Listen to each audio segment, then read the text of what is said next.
السلام علیکم ورحمۃ اللہ وبرکاتہ۔ رسول اللہ صلی اللہ علیہ وسلم کا ارشاد گرامی ہے، اکثر من قول لا حول ولا قوة الا باللہ فإنها من کنوز الجنہ۔ کثرت سے لا حول ولا قوة الا باللہ پڑھا کرو کیونکہ یہ جنت کے خزانوں میں سے ہے۔ صحیح الجامع 1214۔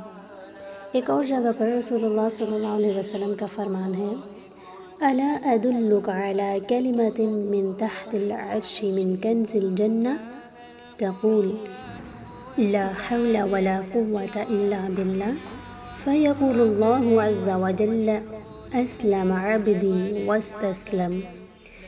کیا میں تمہیں ایسا کلمہ نہ بتلاؤں جو عرش کے نیچے پڑا ہوا جنت کا خزانہ ہے؟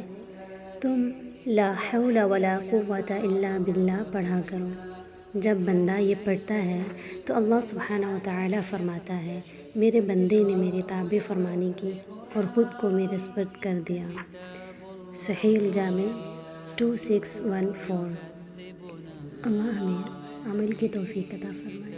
السلام علیکم ورحمۃ اللہ وبرکاتہ۔